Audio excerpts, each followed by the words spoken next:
नमस्कार मित्रांनो, मी सोमेश्वर डोंगरे तुमचं नोकरी सोमेश्वर या यूट्यूब चॅनलवर स्वागत करतो. तर मित्रांनो, आताची व्हिडिओमध्ये आपण जिल्हा मध्यवर्ती बँक भरती याचं एक महत्त्वपूर्ण अपडेट आलेला आहे. ते अपडेट काय आहे हेच जाणून घेण्यासाठी तुम्ही हा व्हिडिओ शेवटपर्यंत पाहायचा आणि चॅनलवर नवीन असं चॅनलला सबस्क्राईब करा.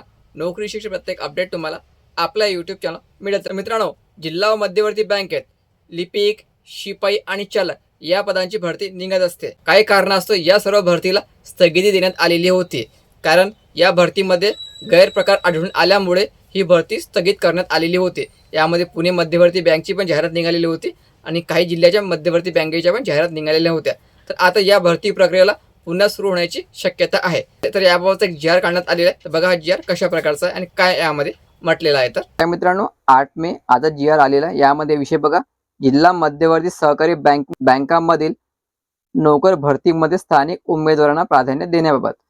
तर जे काही आता जिल्हा मध्यवर्ती बँकच्या जाहिराती येणार आहे त्यामध्ये स्थानिक उमेदवारांना प्राधान्य दिल्या जाणार आहे. अगोदरच्या भरतीमध्ये पण प्राधान्य देण्यात आलेलं होतं, पण आता हे नवीन यांनी परिपत्रक जाहीर करून ही सूचना तुमच्यासाठी देण्यात आलेली आहे. तर बघा, 2 मुद्दे हे महत्त्वाचे आहे.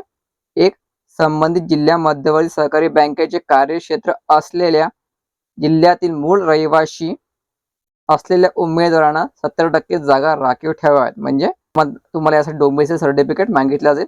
म्हणजे जर तुमच्या जिल्ह्यात भरती निघाली तर 70% जागा ज्या त्या तुमच्या जिल्ह्यासाठीच राखीव ठेवल्या जाणार आहे. म्हणजे 70% जागेवर तुमच्या जिल्ह्यातल्या विद्यार्थ्याची नियुक्ती या ठिकाणी केल्या जाणार आहे आणि 30% जागा ज्या इतर जिल्ह्यातल्या विद्यार्थ्यांसाठी राखीव ठेवल्या जाणार आहे.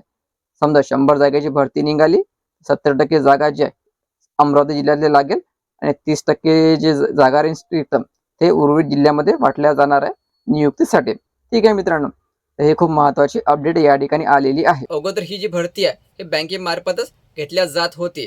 तर आता ही भरती जी आहे कंपनी मार्फत घेतल्या जाते. TCS असो, IBPS असो किंवा MPSC असो यांच्या मार्फत ही भरती घेतल्या जाणार आहे आणि कंपनी नियुक्ती झाल्यानंतर पुढे जिल्ह्याची भरती या ठिकाणी जाहीर केल्या जाणार आहे.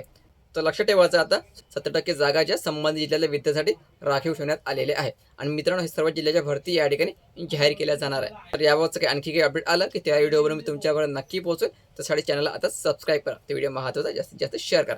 धन्यवाद.